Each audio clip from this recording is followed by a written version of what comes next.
ibihe byiza kuri mwe mwese mukomeje gukurikirana ibiganiro bya Isango Star TV. Turabashimiye ko mukomeje kubana natwe n'umwanya w'amakuru mu Kinyarwanda. Amakuru ari buze kwibanda kuri izi ngingo z'ingenzi zikurikira.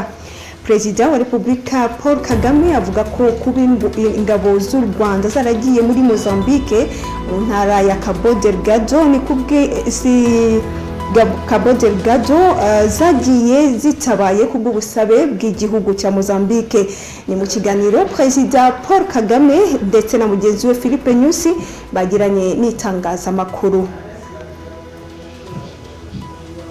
Naho hanze y'imipaka y'u Rwanda umutwe w'iterabwoba wa Al-Shabaab wigambye igitero cyaturikiye hafi y'ingoro ikoreramo Perezida wa Somalia. Iki gitero kikaba cyahitanye abantu 7 abandi 8 barakomereka.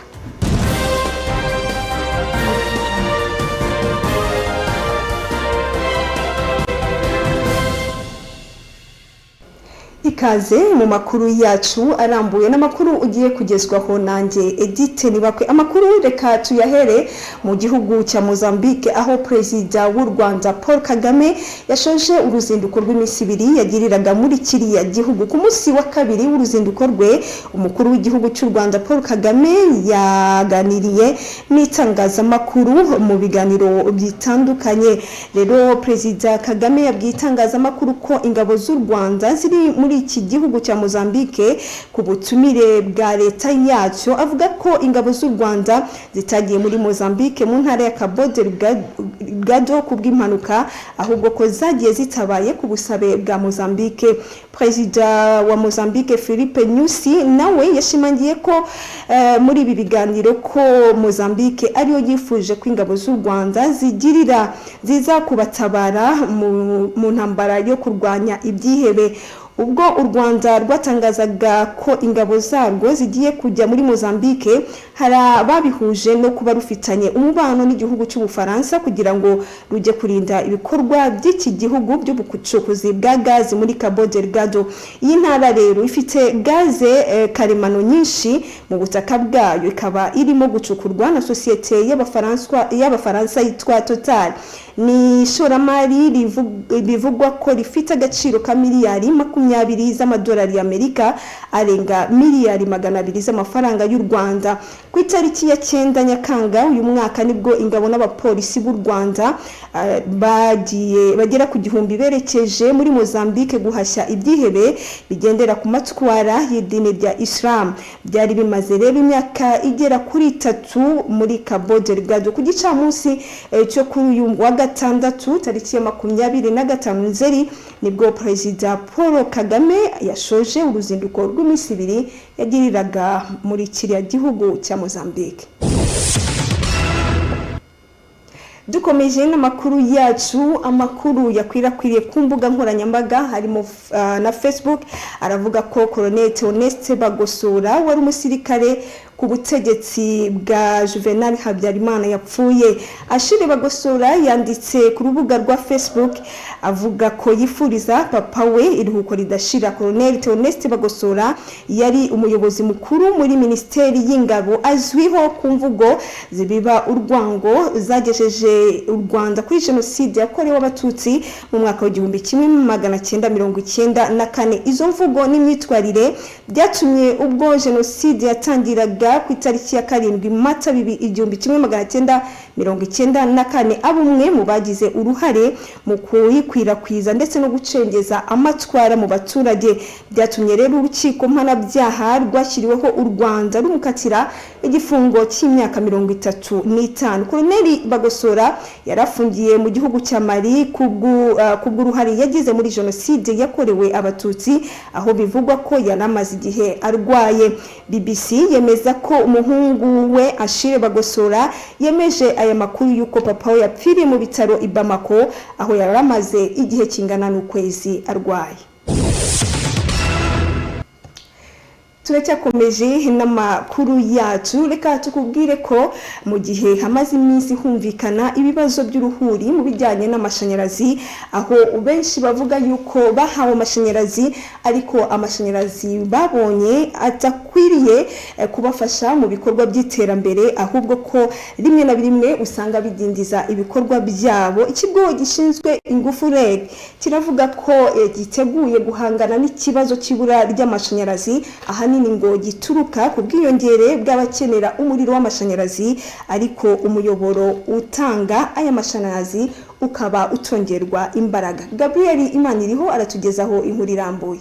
Mu gihe hirya no hino mu gihugu hari abanyarwanda bagisaba guhabwa umuriro w'amashanyarazi bitewe n'uko bawutegerejeho ibyiza byinshi birimo no kuwifashisha mu bikorwa by'iterambere, hari ahandi hamwe na hamwe usanga baragezweho n'amashanyarazi ariko ugasanga bagenda bagaragariza itangazamakuru ko amashanyarazi bahawe imbaraga zayo ziba nke, bigatuma batabasha kuyakoresha uko bikwiye. Ni ikibazo Fred Kagabo ushinzwe ibikorwa by'amashanyarazi mu kigo cy'igihugu gishinzwe ingufu REG avuga ko kizwi kandi bamaze kugenzura hirya no hino mu gihugu imiterere yacyo ndetse n'intandaro yacyo ahanini n'ubwiyongere bw'abafatabuguzi ku miyoboro imwe n'imwe. Biterwa n'uko ubona umuyoboro nyine abafatabuguzi baba barawurushije imbaraga, niba ariko nabyita barawurushije ubushobozi. Hari henshi rero byagiye biba, ariko icyo nakubwira ikibazo turakizi, twaranagitangiye kugikoraho ku buryo hari ibibazo byinshi bimeze bityo mu gihugu twarabashije kubya identifyinga cyangwa se kubigenzura ahantu hose byabaye. Tufite data cyangwa se database y'ibyo bibazo ahantu biri. Iri bura rya hato na hato ry'umuriro w'amashanyarazi rituruka ku buke bwawo, bamwe mu baturage bemeza ko ribabangamira mu buryo bunyuranye. Iyi televiziyo iraha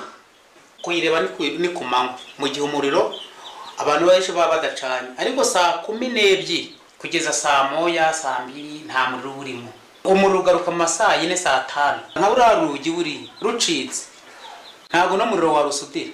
Twari tugize amahirwe, numvaga ari amahirwe tubonye kugira ngo tubone umuriro, ariko maze kubona ko umuriro ntacyo tumariye. Umunyeshuri ushaka kwiga ntabwo yakwiga. Fred Kagabo agaruka avuga ko bitarenze imyaka 2 ibibazo nk'ibi byose bizaba byamaze gukemurwa mu buryo burambye. Hari gahunda irambye yo kubikemura kuko natwe dukeneye ko abafatabuguzi bacu bacana nta nkomyi, nta gituma umuriro ucika cyangwa se bawubura mu duce runaka tumwe na tumwe. Ushobora kubona yenda uri mu karere runaka ibyawe tutarabigeraho ukibwira ko tutabizi, ariko rwose byose byaregeranyijwe ku buryo tuzagenda tubikora mu byiciro mwaka 2 bishobora kuva mu nzira byose. Ariko tunafite n'ingamba yuko nanone aho byabaye bitakongera nanone kuba, niba umuyoboro warubatswe ahantu abantu bakagenda bawongera ku buryo byatera icyo kibazo, twarabihagaritse ntabwo bizongera kuba byabaho. Tuzakemura ibyaye byagaragaye ku buryo kujya imbere tuzagenda twubaka imiyoboro ishobora guhereza abaturage umuriro ufatika. Ikibazo cy'ingufu nke z'umuriro w'amashanyarazi gituma bamwe na bamwe babura umuriro gikomeje kugenda cyumvikana mu bice binyuranye mu Rwanda, aho hari n'abo usanga mu mirimo yabo ikenera ingufu ziruseho z'amashanyarazi bagomba kwiyambaza moteri nyamara bafite umuriro baba baguze. Mu gihe guverinoma y'u Rwanda ifite intego yo kugeza mu mwaka wa 2024 abanyarwanda bose bagerwaho n'umuriro w'amashanyarazi, gusa kibazwa uko byazaba bimeze icyo gihe mu gihe abawuhabwa bakomeza kwiyongera bitajyanishwa no kongerera imiyoboro imbaraga. Gabriel Imaniriho, Isango Star. Reka tumushimire cyane Gabriel Imaniriho. Dukomereze amakuru yacu mu karere ka Nyaruguru, aho abatuye mu murenge wa Kivu baravuga ko biyemeje kurwanya ndetse no gutanga amakuru ku bijyanye n'icyaha cyo gusambanya abana. Ni nyuma yuko habayeho ubukangurambaga bw'urwego rw'igihugu rushinzwe ubugenzacyaha rwakoreye muri uyu murenge. Reka inkuru irambuye tuyibaze Rukundo Emmanuel. Muri iyi minsi urwego rw'igihugu rushinzwe ubugenzacyaha mu Rwanda ruri muri gahunda yo kwegereza abaturage serivisi zarwo, cyane cyane abatuye kure y'ahari sitasiyo zarwo. Abo mu murenge wa Kivu mu karere ka Nyaruguru nyuma yo gusobanurirwa byinshi ku bigize icyaha cyo gusambanya abana biyemeje kugikumira, kugitangaho amakuru no kwigisha bagenzi babo. Icyo byanyunguye nuko igihe cyose tumaze kumenya umuntu wahohoteye undi tugomba guhita tubimenyesha ubuyobozi hakiri kare, ndetse ihohoterwa rikimara kuba atagomba kuzimanganya ibimenyetso. Biradufashije cyane, nkatwe twageze hano tugomba kujya kubikangurira n'abandi twasize batashoboye kubimenya. Twishimye kubera ko baje hafi yacu, natwe muri murenge wa Kivu ituye kure, iri mu wundi murenge wa Muganza. Kugera rero ntabwo byoroshye, noneho icyiza n'icyo umuntu adasobanukiwe kugusobanurira akantu ku kandi, noneho ukamenya inzira wanyuramo. Hari ibyo ugenda ubona ntumenye ko ari icyaha, none uyu munsi badusobanuriye ubu batubwiye ko umwana w'umukobwa iyo yatewe inda n'undi musore w'ahandi kumvikanisha bakabana ari icyaha twari tuzi ko niba atewe inda akamujyana n'ibyo. Mwene data Philbert umukozi wa RIB mu ishami rishinzwe gukumira no kurwanya ibyaha avuga ko isambanywa ry'abana rivugwa ari rikorerwa abakobwa cyangwa se abahungu ndetse akagira n'icyo asaba abaturage. Nk'uko twabibonye ko iyo umuntu ashyize igitsina mu kibuno abakoze kiriya cyaha, turabakangurira rero ko igihe mwamenye gukorwa by'icyo cyaha ari ukwihutira gutanga amakuru, uyu mwana agahabwa ubufasha nk'uko twabivuze, tukabungabunga ibimenyetso. Rimwe na rimwe mu gukurikirana ibi byaha hari igihe hajya habura ibimenyetso, bigatuma wa muntu wakoze iki cyaha anyura muri bumwe ubutabera. Iyo amakuru atangiwe igihe, ibyo bimenyetso birabungabungwa ku buryo bifashwa mu gutanga ubutabera. Rero nk'ababyeyi by'umwihariko turabasaba kwegera abana mukabakangurira ingaruka zo gukora imibonano mpuzabitsina.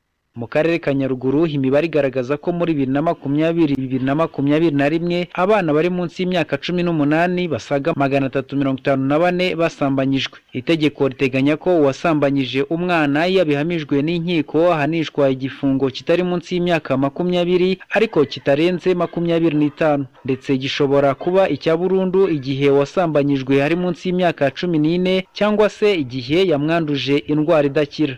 Mu ntara y'Amajyepfo mu karere ka Nyaruguru nari Rukundo Emmanuel, Isango Star. Turamushimiye cyane Rukundo Emmanuel. Reka twerekeze mu ntara y'Uburasirazuba aho abaturi ibitaro bya Gahini ni mu karere ka Kayonza baravuga ko babangamiwe n'umunuko n'umwanda uva mu bwiherero bw'ibi bitaro ukicishwa uruzitiro rw'ibi bitaro ndetse ukamenwa mu gisambu cyegereye aho batuye, bityo bagasaba ko ibi bikorwa bitakomeza. Ubuyobozi bw'umurenge wa Gahini buvuga ko bwavuye kureba uko iki kibazo kimeze, banasaba ibitaro gusoza iki kibazo cyatewe mu baturage. Jamali aratugezaho byinshi kuri iyi nkuru. Ni abaturage baturiye inkengero z'ibitaro bya Gahini biherereye mu murenge wa Gahini mu karere ka Kayonza bavuga ko babangamiwe n'umunuko uturuka ku mwanda bavidura mu bwiherero bw'ibitaro maze bakawuyoborera mu gisambu cyegereye ingo zabo, ngo biba bibi iyo bari kuvidura mu masaha ya nimugoroba ngo kuko nta muntu ubasha kurya cyangwa kunywa ahubwo bahitamo kuburara nk'uko bamwe muri bo babibwiye Isango Star. Dore mu bitaro bya Gahini hano umuntu kuranzengereza usanga no mu nzu ndenapfuka nigapfukanwa ariko biranga biranyukira nawe negamye mu buriri ego ko byatuje kurya.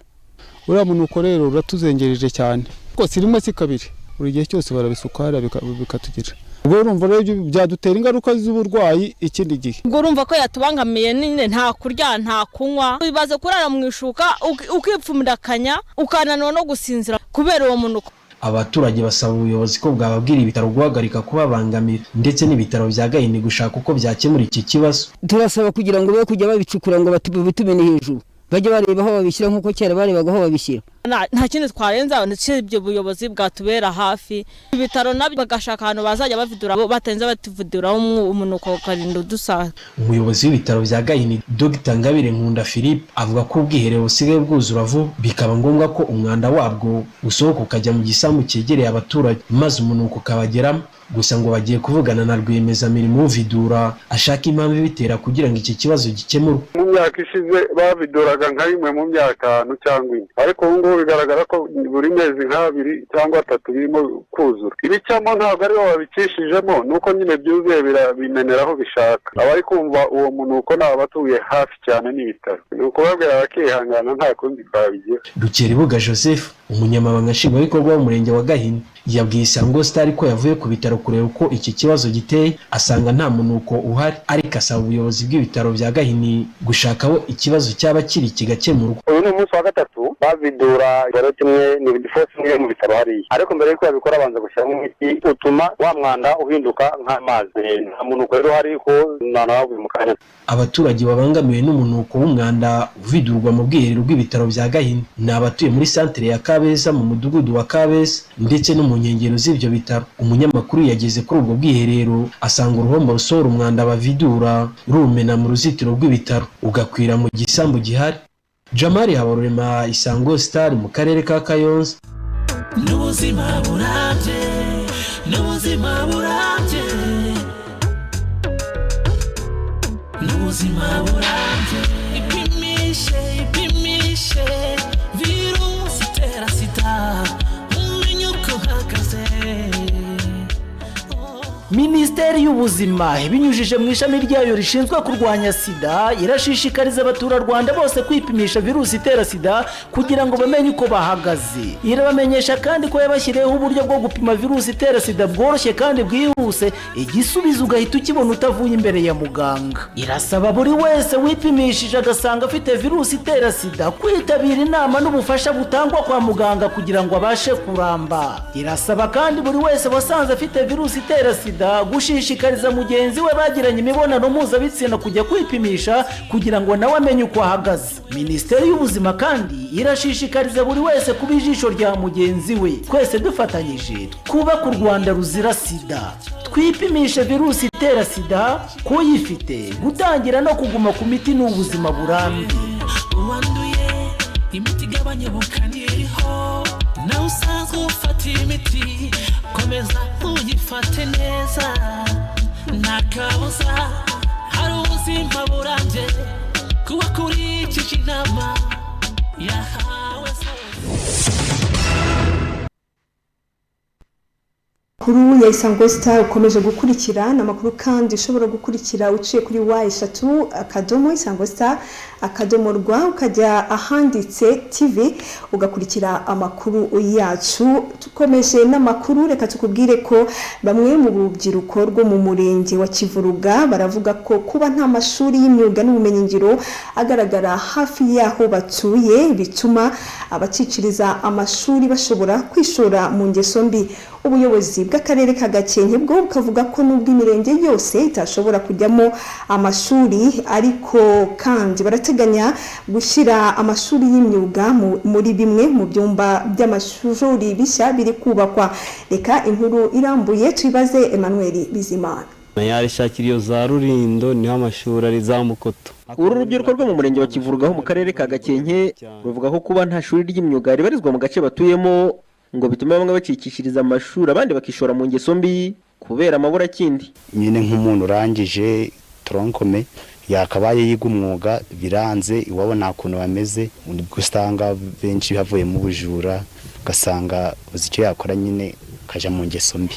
None se umukobwa yarangije mu gatatu kwiga bikanga kareba no muri famille akabona nta kundi imyuga naho byaranze, ubwo nyine ahita akomeza agashoka muri izo ngeso mbi. Ingaruka zo ni nyinshi kuko hari urubyiruko usanga rwishora mu bindi bintu bibi bitewe no kuburaho amashuri, nka bari barangiza mu gatatu batsinzwe bakabura aho bakomereza amashuri, bityo bikaba byaba nyine usanga umwana w'umukobwa asoje amashuri wenda yaje muri yo iwabo nta bufasha bafite, urasanga abuza amavuta, rimwe na rimwe bishora mu bwo buraya atari kuvuga ngo nibo, ahubwo babasha kugira ngo babone imibereho nyine bakemurirwa ibintu runaka bakeneye nk'abari b'abakobwa. Ngo kuba naho batekereza kujya kuyiga bigoranye cyane bitewe n'ingano y'urugendo rudapfa kugendwa n'ubonetse wese, ni naho bahera basaba ko bafashwa naho iwabo hakagezwa amashuri y'imyuga. Icyo dusaba leta by'umwihariko mu karere ka Gakenke mu murenge wa Kivuruga yatwegereje amashuri y'imyuga cyane cyane. Icyo twasaba leta nuko yadufasha katuzanira amashuri nka hano, dore ko abantu bayitabira barahari benshi pe, ariko ikibazo bayitabira gute, babura aho bayitabirira, nicyo kibazo gihari. Akarere ka Gakenke kagizwe n'imirenge 19.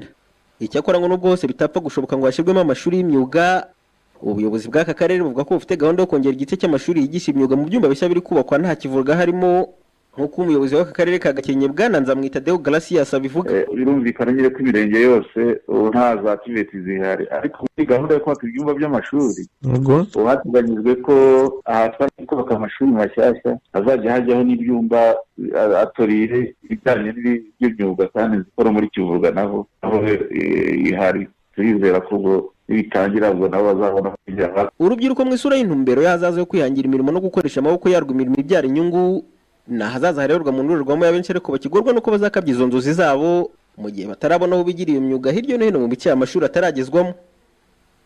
Emmanuel Bizimana, Isango Star, mu karere ka Gakenke.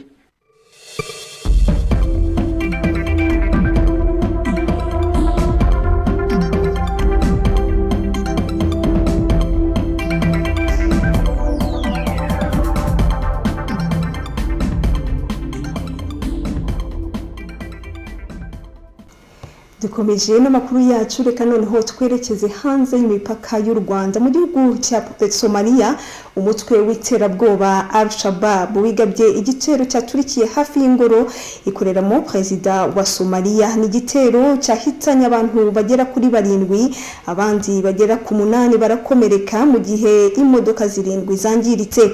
Iki gitero kije gikurikira ikindi cyari cyakibanjirije cyagabwe hafi y'ikigo cya gisirikare ariko ntihagira umuntu ukigwamo. Abaturage ba Somalia banenze leta yabo bashinja gutwara n'amatora ategerejwe muri icyo gihugu bakirengagiza umutekano n'ibindi bikorwa birimo iby'umutekano. Somalia kandi iri mu bibazo bya politike bitewe no kutavuga rumwe na kwa perezida na minisitiri we w'intebe mu gihe bivugwa ko abaterankunga barimo umuryango w'ubumwe bw'uburayi barakajwe cyane n'uburyo ingabo z'umuryango w'ubumwe bwa Afurika zitari gukora iyo bwabaga mu kurandura umutwe wa Al-Shabaab burundu.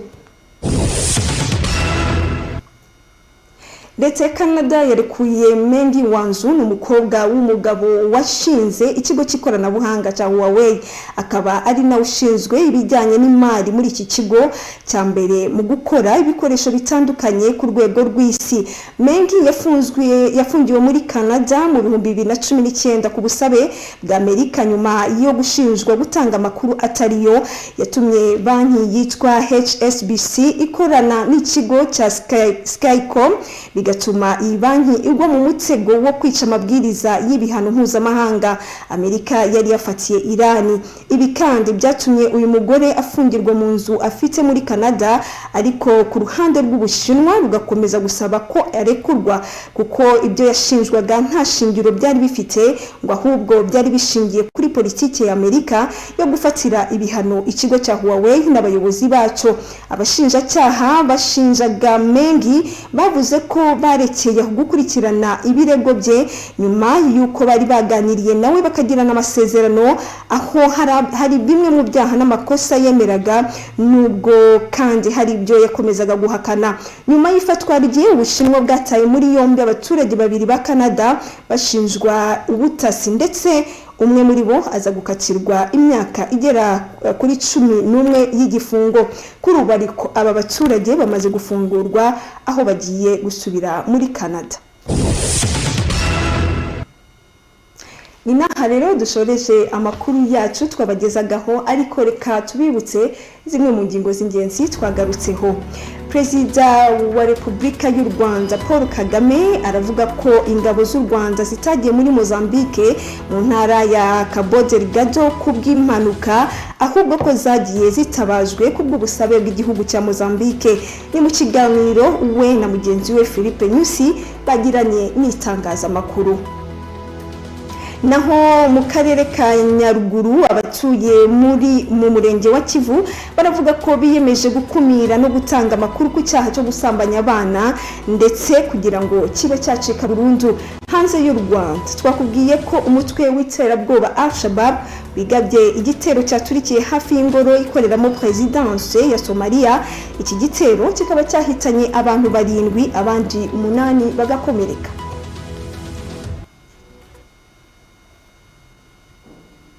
Reka mbashimire mwe mwese twabanye muri aya makuru. Nshimire kandi abanyamakuru batandukanye batugejejeho inkuru baherereye mu bice bitandukanye by'u Rwanda. Nshimire Fisi Kirenga twabanye ku buhanga bw'ibyuma ndetse na Hamisi Ndikumukiza twabanye kuri kamera. Jewe yari Edith Nibakwe. Reka dukomeze kukwifuriza gukurikirana ibiganiro Isango Star yaguteguriye naho ubutaha.